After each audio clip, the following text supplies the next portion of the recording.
Nazlı qozlu ərik mürəbbəsini 3 gün nazı ilə oynaya-oynaya bişirdim, bitirdim. Əgər siz də ərik mürəbbənizin belə gözəl alınmasını istəyirsinizsə, bu videonu mütləq izləməlisiniz. 2 kilo 700 qram ərik almışdım. Mürəbbənin gözəl alınmağının ən birinci şərti əriklərin belə yarı kal olmasıdır. Mütləq tam yetişməmiş daş kimi bərk ərik olmalıdır. Ərikləri yaxşı yuduqdan sonra ləyənə əriklərin üzünə çıxana qədər təmiz su götürürük. İçinə 1 xörək qaşığı soda əlavə edib qarışdırırıq.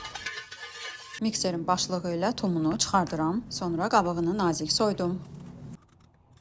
Soyduqca da sodalı suya atıram və beləliklə bitirdikdən sonra 1 saat sodalı suda saxlayıram. Tumları və qabığı təxmini yarım kilo etdim. 1 saatdan sonra sodalı suyunu da yuyub ayrı bir ləyənə yığıram. Yerdə təmiz 2 kilo əriyimiz qaldı. Məndə elə 2 kilo şəkər tozu və 2 stəkan da su tökdüm. Stəkan ölçüsü isə 200 qram. Əvvəlcə şirəni ocağın üzərində biraz əridəndən sonra ərikləri ora əlavə etdim. Qaşığın köməkliyi ilə çalışın ki, əriklərin hamısı şirəyə yatsın. Birinci dəfə cəmi 5 dəqiqə gur odda qaynadıb altını söndürürəm. Səhəri günü isə 10 dəqiqə gur odda qaynadır. İkinci dəfə qaynadanda limon dilimləri də əlavə etdim. Sarı mürəbbələrdə həm görüntüsünə, həm də dadına görə limonu çox sevirəm. Üçüncü dəfə isə saatı 15 dəqiqəyə qurdum. Bir də onu deyim ki, heç bir kəf yığmıram. Zaten soğuyandan sonra kəf özü çəkilir. Nəsə qalsa da sonradan salfetlə götürürəm. Görün nə gözəl alındı. Elə bil marmalatdır. Bir balacana qıraqda qalan kəfləri salfetlə götürdüm. Şirəsi isə nə qatı, nə də durudur. Tam lazım olduğu kimidir. Sodalı su isə onu tam toparlayır. Əgər yumşaq hissələri olsa da dağılmağa qoymur və çox həfif xırtıltı verir. 2 kilo mürəbbədən 3 ədəd 700 qramlıq banka alındı. Nə qədər ki var, siz də hazırlayın. Nuş olsun.